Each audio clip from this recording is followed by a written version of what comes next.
True to its words, post-revolution Egypt has permanently opened the Rafah border with Gaza. Israel calls the move a dangerous development. Just what are the risks? And does it signal a showdown in Egyptian-Israeli ties? This is Inside Story.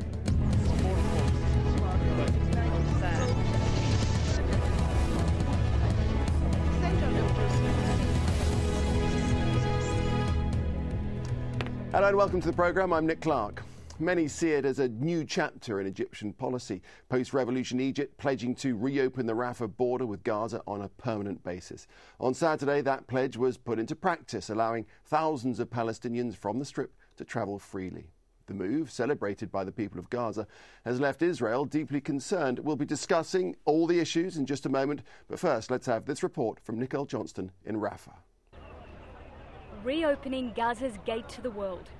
The Rafah crossing with Egypt is now open, and for the first time in 4 years, all Gazans are free to travel. I didn't travel since 5 years, so I used to travel a lot for different places, participate in meetings, summer camps or festivals. It makes me happy to have that freedom to go outside and come back to Gaza. There are still restrictions. It's only open 6 days a week, 8 hours a day, and men between the ages of 18 and 40 have to get a visa in advance. Gaza's closed borders have kept people here trapped through war and under siege, but now they are free to go abroad and to study or to work or simply just to have a holiday. The opening is good news for Hamas, which rules Gaza, and the group says there's no need for European Union monitors or Israeli security cameras to supervise the crossing. I think we proved along 4 years to keep this crossing working according to the international law, international regulations. So people should not be worried about what's called the smugglings or criminals or wanted people, because I think the Egyptian side, they can witness that, they can give certificate that this crossing was working according to the international law. So I think now these crossings prove to be Palestinian Egyptian crossings. So if someone want to check, okay, we can see. But I think we don't need Israel or someone outside to come to check everything and to see everything here in the crossing. Hundreds of Palestinians are now in Egypt, and thousands more are expected to join them. The opening marks a major change in Egypt's policy towards Gaza. It now says its siege was shameful. Gazans still hope Israel will one day come to the same conclusion. Nicole Johnston, Al Jazeera, Rafah. All right, let's explore the issues, the problems, and who knows, the solutions. I'm joined now by our three guests. From Ramallah, we have Mustafa Barghouti, the Secretary General of the Palestinian National Initiative. From Cairo, Gamal Abdel Jawad, Director of the Al Haram Center for Strategic Studies, which is a Cairo-based think tank. And from London, we have Yussi Meckelberg, Associate Fellow for the Middle East and North Africa Programme at Chatham House. Mr. Meckelberg also runs the International Relations Programme at Regent's College London. Gentlemen, all, welcome to the programme. Mustafa Barghouti, I'd like to start with you, if I may, first of all, in Ramallah. Tell us what the opening of the Rafah crossing means to the people of Gaza and to Palestinians in general. Well, first of all, let me say that as Palestinians today, we are thankful to Egypt and thankful to the Egyptian revolution that changed the situation of complete siege and blockade on Gaza. This is a great moment of relief for many people. It's a great moment of relief for many who have suffered from serious humanitarian crisis.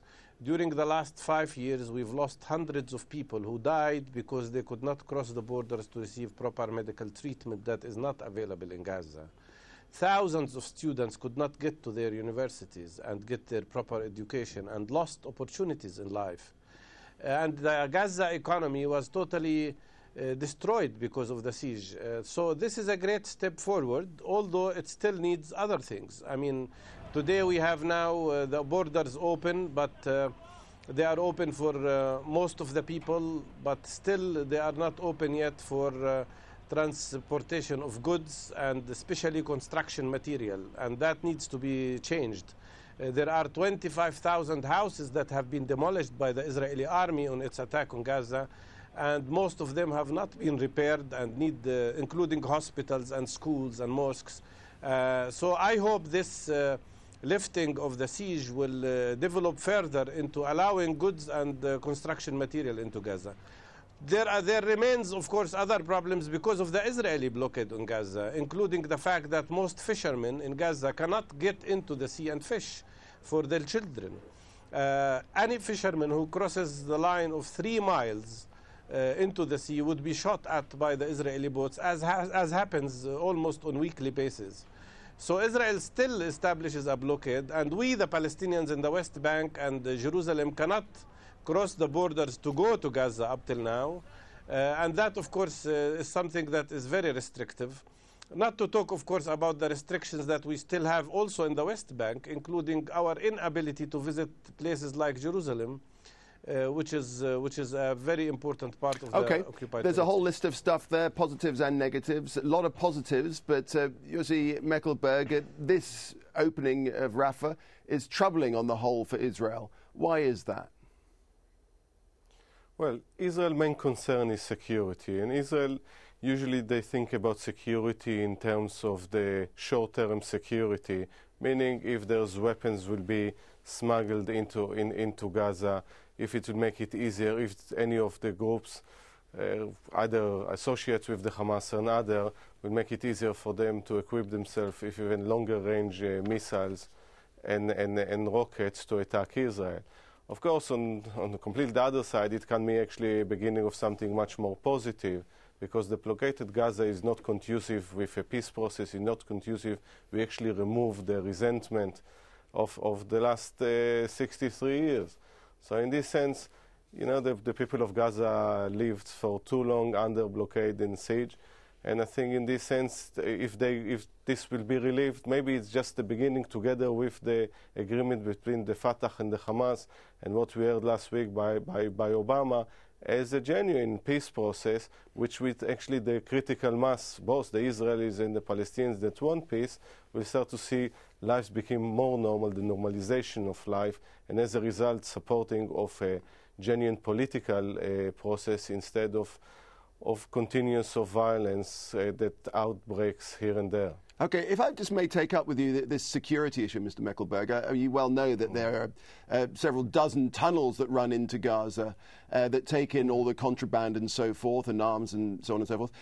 And this is just a pedestrian crossing at the moment, so there's no real chance that any weapons and rockets and all those things that you talk of will go through this crossing. Yeah, again, the Israelis there fear that this is the beginning. From the Egyptian point of view, of course, this is politically, this is probably the easiest step to appease at least some of those who criticize them for not having a quicker change within Egypt.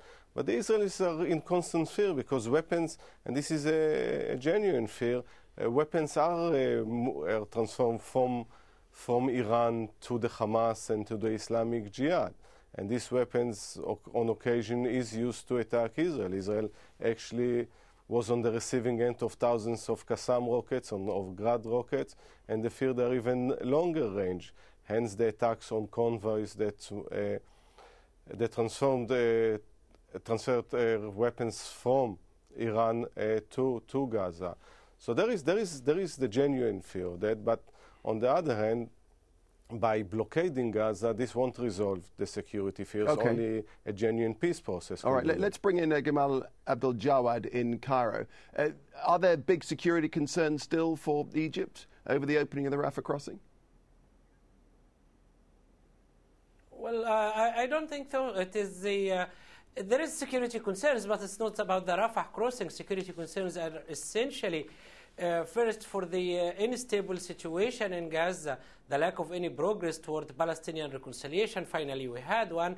But more important is the failure of the peace process. On the other hand, there is a possibility of weapons smuggling, etc. But this doesn't take place through the Rafah crossing. It takes place through the tunnels and the other illegal means. So the Rafah crossing itself is not posing a real security concern. Rather, I would say now that Egypt, after taking this decision, is in a better position to further influence Hamas, influence the inter-Palestinian relationship, and perhaps this will allow Egypt also to be a constructive force toward the revitalization of some sort of reconciliation or peace process between Israel and Palestinians. Tell us why, Mr. Jawad, Egypt decided to reverse the decision over the crossing. Well, it's an unstable conflict situation, as everybody knows, and in such a situation, there is no what you could describe as a kind of a safe move. There is always risks that states and governments should be taking. The Egyptian government in the past, during Mubarak's presidency, took the risk of undermining Egyptian image, the image of Egypt in the Arab world, of allowing many Arab quarters, states and non-state actors to direct severe criticism to Egypt, even took the risk of delegitimating the Egyptian regime itself, for Egypt to being seen as a contributor to the closure of the Gaza Strip. Definitely, this was a destructive image for the Egyptian regime. This is a risk that the former regime in Egypt was willing to take. Now, definitely, Egypt, after the revolution, enjoys a better image, and she is trying to capitalize on that. And she is willing to take other risks of allowing some tension, perhaps, with Israel, risks of taking some sort of moves, coordinating with new partners, in this case Hamas and the Palestinian Authority, rather than with Israel.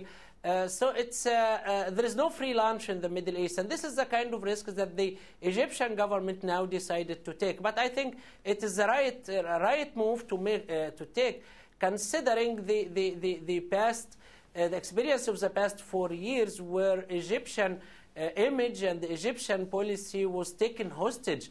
First, to the rivalry between Fatah and the Hamas. Second, and I would say more important, to the stubborn Israeli policies that didn't allow any real progress in the Palestinian-Israeli peace process. And Egypt was at the losing end of this relationship. Now, Egypt in a position to change its reality and to free its will, and not to be hostage again to the rivalry and the considerations of the different parties. Let me bring in Yossi Meckelberg to respond to that.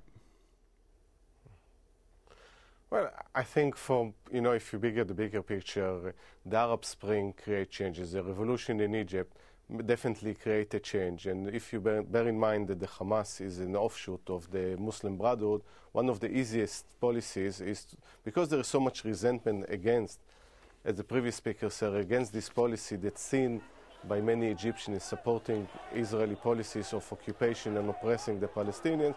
So I think in this sense that it's one of the easiest concessions to make to the Egyptian opposition. On the other hand, it also might make a new situation, create a new situation that the Israelis would understand that the continuation of the occupation, or continuation in this case of Gaza, of the siege, is not viable anymore, because the situations change in Egypt, the security and the government forces and the government is not ready to cooperate on this issue, and gradually it might actually create a new situation. The problem, I think, also not only from the Israel's point of view, only for the Fatah point of view, it will help the Hamas, that right now is well behind in the public opinion polls, both in Gaza and in West Bank, actually to improve their political situation there. Okay, Mustafa Barghouti, it's interesting, isn't it, this force for change here. Can this be, it's all part of the changing dynamics right now of the Middle East, what's going on Rafah crossing today, on Saturday. But can that be harnessed to actually develop progress with the peace process? Of course, this is just the beginning. And I guess one very important point here to mention, that Mr. Nabil Al-Arabi, who is the foreign minister of Egypt, he's an expert in international law. And he understands and he understood that continuation of the siege on Gaza from Egyptian side was meant simply participation in a crime against international humanitarian law. And the siege on Gaza was an act of crime, imposing a siege on people, transforming the place into a ghetto, is totally unacceptable. So, of course, this is the beginning of a change. I still expect there will be more changes, and more changes will come from the solidarity of the Egyptian people and the other Arab peoples with the Palestinian people, and with its just cause to end occupation and have freedom and democracy like everybody else. And this is the problem. This is the problem. Just point. Yeah, go ahead. Yes. There is one problem here, which is the issue of security, which Israel keeps mentioning. The issue of security here cannot be approached without the principle of parity. And I wonder why they speak all the time in a racist way about Israel's security, but nobody speaks about Palestinian security. The Palestinian personal security was violated by Israel. The social security is violated by occupation. The health security is violated. Every aspect of Palestinian security is violated. Let's remember that during the last war on Gaza, the Israelis killed 1,440 Palestinians, including 420 children, and versus 4 Israelis that were killed by Palestinians. I don't want anybody to be killed, but to speak about the need of the security for the occupier, the oppressor, the one who imposes the siege on another people, and not to speak about the security of those who are oppressed and occupied, is really something strange. All right, let me bring in Yossi Meckelberg right now, because we don't want to get too much into that, but let me just give him the opportunity to respond to what you've just said. Yossi Meckelberg? Yeah. Well, I agree with Mr. Barghouti that everyone deserves security and everyone deserves to live in dignity, but bear in mind that the Hamas actually launched thousands of rockets and missiles on Israel. And whether I don't think that Israel retaliation in the war in 2008, 2009 was the right way to retaliate to this and actually killing so many Palestinians. But, you know, unfortunately in this conflict, there are not one side is completely right and another side is completely wrong. There's rights and wrongs on both sides. But there is an occupier and an occupied. And I'm against the occupation, Mr. Barghouti, because I think occupation is wrong. But I think also suicide bombing is wrong, and Qassam rockets on civilian is wrong. And there is a lot of wrong things that happened by the Israelis. Suicide bombing. And Palestinians are no, totally I think we agree on this one. If you let me finish, I will. But occupation still exists. And occupation is wrong, and occupation should be brought to an end. Oh. The reality is that occupation will be brought to an end only around the negotiation table, and that's, I think, why we need actually to go back to what happened, you know, through the Oslo years, and to learn from the mistakes of the Oslo years and what happened in Camp David. And the quicker we'll go back, as Obama actually said a week ago, to the negotiation table and make sure that resolve all the outstanding issue of two-state solution, border security, refugees, Jerusalem, and ensuring that everyone can live in peace, everyone can live in security, and everyone can live in dignity and their human rights are recognized on both sides. All right, let me bring in Gamal Abdel Jawad again. Something you were talking about earlier about the kind of the general change in Egyptian policy, and this may be part of the concern of Israel, not so much the opening of the Rafah crossing, but what it portends for the future. And you alluded to a couple of things. There's also Egypt's relationship with Iran, which is a big issue for Israel too, isn't it? Yeah. I think there is a kind of a fuss is made about Egyptian-Iranian relations. Yes, there has been a statement made a few weeks ago by Dr. Nabil al-Arabi, Egypt foreign minister, about Iran. But I think it was taken out of context, and the context could be what happened afterwards in the following weeks, where Egypt's policy toward Iran was made obvious that Egypt has no objection developing normal relations with Iran, but this doesn't mean that Egypt is making concessions first, that Egypt is not giving up on its commitment towards the security and the well-being of its allies and the Arab brothers in the Gulf region, and that this and any improvement in relations with Iran will not be as if Egypt joining another axis in the Middle East. It is rather an attempt to turn a new page in Egyptian foreign policy, a kind of a fresh beginning that would allow Egypt to capitalize on the new reality, political reality of having a new political system in the post-Mubarak era in Egypt. In the future, I would say we are likely to see an Egyptian foreign policy that is more assertive, less willing to be manipulated by others, particularly the United States and Israel. Egypt that is seeking to play a more of a central role in the region, central, assertive, but not aggressive role in the region. And I would say this perhaps will be more constructive for the considering everything else in the region. If we need some sort of a model to think of, perhaps the model of Turkish foreign policy in the Middle East could help us understand the kind of Egyptian foreign policy in the future. Turkey is a NATO member. Turkey is very instrumental in Western defense and security in the region. And in the meantime, a country that can pursue its own independent policy, is not shying from expressing criticism to the United States or to Israel, but by and large, it's a country that is playing, that is a moderate and constructive force in the region. Some sort Mr. Jowett, I'm just going to jump in there because we're just coming towards the end of the programme. Forgive me, because we've just got 3 or 4 minutes left, so I've just got to jump in there.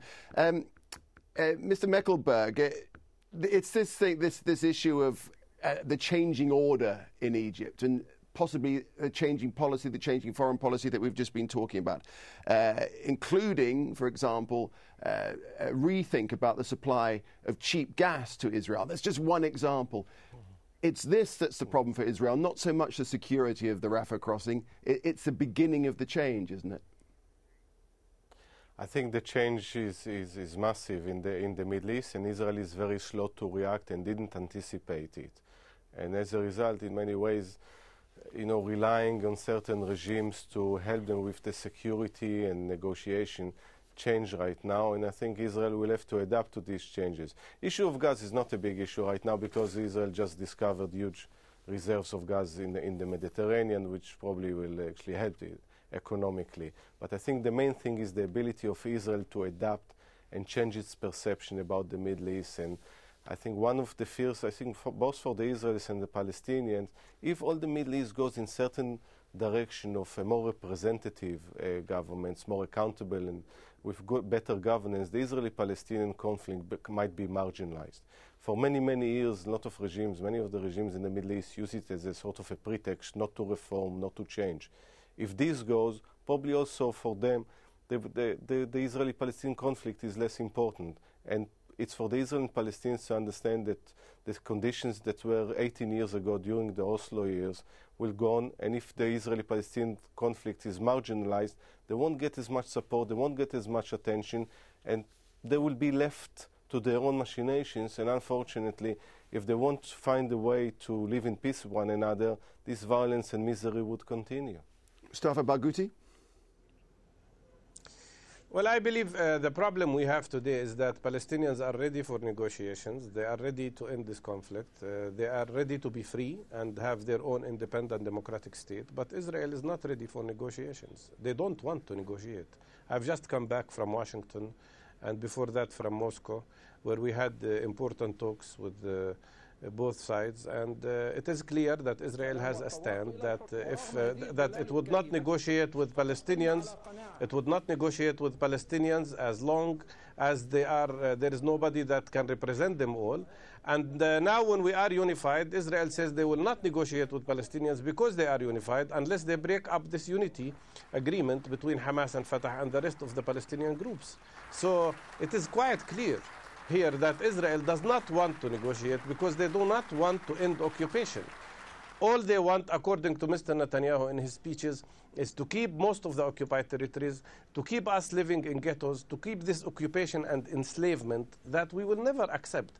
And I don't think that the Arab countries will be less interested in the Palestinian issue. I think that's wishful thinking. The reality is that the most important solidarity issue in the Arab world today, and will be even more in the future, is the issue of Palestine. Actually, this is a universal phenomenon. You see that, and that's what President Obama spoke about.